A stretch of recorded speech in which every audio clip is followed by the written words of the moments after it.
Hey guys, আশা করছি সকলে সুস্থ আছো, ভালো আছো, সেই কামনাই করি। অলরেডি সর্বদা সেই আশাই করে তোমরা সর্বদা সর্বক্ষণ ভালো থাকো, সুস্থ থাকো। দেখো, আজ আমি এক নতুন বিষয় নিয়ে আলোচনা করব, যে বিষয়ের সমস্যাটা হয়তো সবার, মানে যারা এডুকেশন লাইনে আছো তাদের সবার। বর্তমান সময়ে আমাদের কি হয়েছে, আমাদের একটা স্মার্টফোনের মাধ্যমে আমরা সব কাজ করে ফেলছি। মানে আমরা যা চাইছি সেটাই হয়তো স্মার্টফোন আমাদের সেটা হয়তো করে দিচ্ছে, কিন্তু কিছু ক্ষেত্রে সেটা স্মার্টফোনে হয় না, কারণ স্মার্টফোনটা খুবই ছোট একটা জিনিস, যার মাধ্যমে আমরা চাইলেই সব জিনিস কিন্তু করতে পারি না। যার জন্য আমাদের প্রয়োজন হয় ল্যাপটপ, বা যার জন্য প্রয়োজন হয় কম্পিউটার।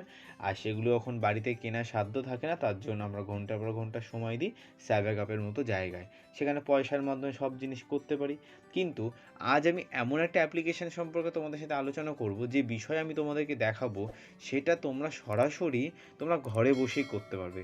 দেখো, আমি তোমাকে সরাসরি একটা জিনিস দেখাই। ভাবো তোমার কাছে এরকম একটা পিডিএফ আছে, সেই পিডিএফটা তোমার ধরো কোনোরকমভাবে ভুল হয়েছে, সেটা তুমি ঘরে বসেই তুমি ওটা লিখছো, বা সেটা তুমি মুছে আবার নতুন করে লেখার চেষ্টা করছো। ভাবো, আমি তোমাকে দেখাই, ডেট অফ বার্থ তোমার শুধু 1999 বা তোমার 2001 আছে, কিন্তু ডেট বা সাল কোনোটাই নেই।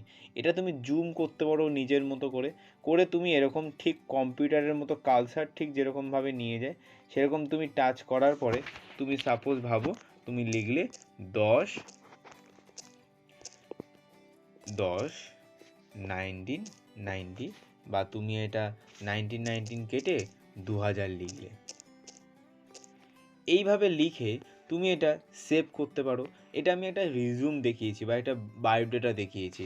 বা তুমি ভাবো এখানে তোমার ডেট নেই, তুমি এখানে ডেট দিলে 10/2/22, তুমি এখানে ডেট দিয়ে দিলে যে 10/2/2022, 10 থেকে ফেব্রুয়ারি মাস, এরকম দিয়ে তুমি এটা পিডিএফ বানালে। এটা তুমি কিভাবে করবে, এর জন্য তোমাকে কী করতে হবে, তোমাকে এর জন্য মাইক্রোসফট ওয়ার্ড ডাউনলোড করতে হবে। প্লে স্টোরে আসবে, প্লে স্টোরে এসে তুমি লিখবে word, Microsoft word full form লিখতে পারো, এসে এটা তোমরা ইনস্টল করবে। তোমরা ধরো পিডিএফ কাউকে ইমিডিয়েটলি পাঠাতে হবে, কিন্তু এখন তোমাদের স্যাপ অ্যাকাউন্ট বন্ধ, তোমরা যেতে পারছো না, কিন্তু ঘরে বসেই একটা পিডিএফ বানিয়ে সেটা নিজের মতো করে লিখে সেটা তোমরা সেন্ড করতে পারবে। এর জন্য তোমরা এটা ইনস্টল করে নেবে। ইনস্টল করে নেওয়ার পর, আমার অলরেডি ইনস্টল করা আছে, আমি তোমাদের সময় বাঁচানোর জন্য ইনস্টল করে রেখেছি। ইনস্টল করে নিয়ে কী করবে, তুমি এটা নর্মালি তোমাদের যে সাইন আপ আছে সাইন আপটা করে নেবে। সাইন আপ কী করে করবে, তুমি নর্মাল তোমাদের ইমেল আইডি, ফোন নাম্বার আর তোমার নাম দিলে সাইন আপ হয়ে যাবে। তার জন্য আর আদার্স কিচ্ছু করতে হবে না। দেখো, আমি তোমাকে দেখাই একটু আগে আমি যে পিডিএফটা দেখালাম, দেখো আমার নামে যে পিডিএফটা আছে সেই পিডিএফটা আমি ওপেন করছি। ওপেন করার পর ভাবো তোমার এই পিডিএফটা তুমি কোথাও ঠিক করবে, বা কোনো পিডিএফে তোমার কোথাও জায়গা হয়তো মিস্টেক হয়ে গেছে, সেটা তুমি কেটে আবার নতুন করে করার চেষ্টা করবে। প্রথমত এই অ্যাপ্লিকেশান তোমাকে কি দিচ্ছে, তুমি নিজের মতো করে জুম আউট করতে পারছো। দেখতে পাচ্ছ 19 জুম করেছি, এত বড় জুম তুমি করতে পারো। বা তুমি এটা 40 বা 30 রেখে দিতে পারো, নর্মালভাবে তোমার পুরো কাজটা কিন্তু হয়ে যাবে। দেখো, আমি তোমাকে দেখাই তুমি কাজটা করবে কী। আমি এখন যদি এখানে টাচ করি কোনো কিছুভাবে কিন্তু তুমি এটা কাজ করতে পারবে না। দেখো, আমি এখানে পার্সোনাল ডিটেলসে টাচ করছি, কিন্তু কোনো কাজ কিন্তু হচ্ছে না। কি করতে হবে, এই ওপরে যে কলম অপশানটা আছে, এই কলম অপশানে তুমি টাচ করবে। টাচ করার পরে দেখবে, ভাবো তুমি এখানে তোমার ফাদার নেম, ভাবো তোমার এখানে বাবার নাম মিস্টেক হয়ে গেছে, আমি এখানে ধরো ফাদার নেম কি দিলাম, রাজ সরকার, আমি দিয়ে দিলাম। দেওয়ার পর কী হচ্ছে, আরও তুমি ভালোভাবে দেখলে আর কোথাও মিস্টেক আছে কি না। ঠিক আছে, দেখো এখানে ফোন নাম্বার তোমার মিস্টেক হয়ে গেছে। ফোন নাম্বার তুমি এখানে দিলে, তোমার কোনো ফোন নাম্বার দাও, 956280, তারপরে তুমি তোমার মতো ফোন নাম্বার দিয়ে দিলে। ঠিক আছে, 10 অক্ষরে তুমি ফোন নাম্বার দিয়ে দিলে। দেওয়ার পরে কী করছো, তোমার ধরো কোনো লেখা হাইলাইট করতে হবে, মানে কালার করতে হবে। ভাবে অবজেক্ট নামটা তোমাকে ধরো কালারফুল করতে হবে। কীভাবে করবে, কালসারটা তুমি নিয়ে যাবে, ঠিক কম্পিউটার যেভাবে কাজ করে তুমি এটা চেপে ধরে রাখবে। ধরে রাখার পর কী করবে, তুমি এই নিচে যে লেখা আছে এইখানে আসবে। আসার পরে কী করবে, এখানে তোমার যে কালার পছন্দ সেই কালারটা তুমি চুজ করবে। দেখো এটা আমার কিন্তু রেড কালার হয়ে গেছে। আমি এটি পাশে টাচ করি, দেখো অবজেক্ট কালারটা কিন্তু রেড কালার হয়ে গেছে। এবার এই পার্সোনাল ডিটেলসটা আমি তোমার কালার করব।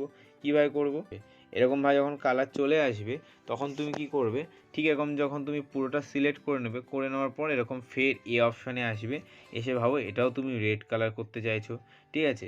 তারপর কি করবে, তুমি ধরো এটা হাইলাইট করে বর্ডার করে দিতে চাইছো, তুমি এটা রেড কালার দিয়ে হলুদ হলুদ কালার করে বর্ডার করে দিলে।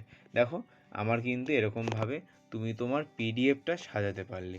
এইভাবে কারা কারা পিডিএফ বানাতে পেরেছো বা তোমাদের কোনো ভুল হয়ে গেছে সেটা তোমরা ঠিকঠাক করতে পেরেছো, সেটা অবশ্যই কিন্তু আমাকে কমেন্ট বক্সে জানাবে, ঠিক আছে। করে ফেলার পর তোমাদেরকে সেভ করতে হয় পিডিএফটা। সেভ কি করবে, ওপরে যে 3 ডট অপশানটা আছে 3 ডটে যাবে, গিয়ে দেখবে এখানে সেভ বা সেভ অ্যাস আছে, সেভ অ্যাসে তুমি টাচ করবে। সেভে আসার পর কি করবে, ওন ডিভাইস, ঠিক আছে, অন ডিভাইসে করতে পারো বা ডিস ডিভাইস, বা তুমি অ্যাড প্লেস, তোমার কোনো আলাদা প্লেস যদি থেকে থাকে তুমি সেটা লিখে সিলেক্ট করতে হবে। আমি এখানে দিস ডিভাইস করলাম, করে তুমি এখানে দেখো তোমার কোনো নাম, দেখো আমার নাম দিয়ে, ঠিক আছে, যে কোনো নাম দিয়ে তুমি কোনো একটা তোমার পার্সোনাল নাম দিয়ে দিলে যাতে তুমি বুঝতে পারো যে তোমার কোন ফাইলটা। আমি এখানে দিয়ে দিলাম অনুরাগ সরকার 2। দেওয়ার পর কি করবে, আর তুমি 0 লিখে দিলে। দেওয়ার পর দেখো তোমার এই ওপরে ডকুমেন্টস ডাউন স্টোরেজ, তুমি কোন ফাইলে এটা সেভ করতে চাইছো, তুমি ডকুমেন্টস সেভ করবে। করার পর কি করবে, এই নিচে যে সেভ অপশান আছে এই সেভ অপশানে তুমি টাচ করবে, দেখবে অটোমেটিক তোমার এটা সেভ হয়ে গেছে অনুরাগ সরকার 20 নামে। দেখো আমি তোমাকে পুরো প্রুফ দেখাচ্ছি, যে ফাইলটা আমরা একটু আগে বানালাম বা যেটা নিয়ে কাজ করলাম সেটা কিন্তু দেখতে পাচ্ছ আমার ফাইলটা কিন্তু রেডি হয়ে গেছে। এভাবে তোমরা কারা কারা তোমাদের পিডিএফ বা তোমাদের কোনো ওয়ার্ড, তোমাদের যে মিস্টেকটা হয়েছিল সেটা তোমরা করতে পেরেছো, সেটা অবশ্যই আমাকে কমেন্ট বক্সে জানাও। ভিডিওটা ভালো লাগলে অবশ্যই এটা লাইক করে দাও, সাবস্ক্রাইব করে দাও, আর হ্যাঁ বন্ধুদের কাছে শেয়ার করে দাও, কারণ এই সমস্যা আর কারোর হোক সেটা অলরেডি সলভ কখনো চায় না আর চাইবেও না।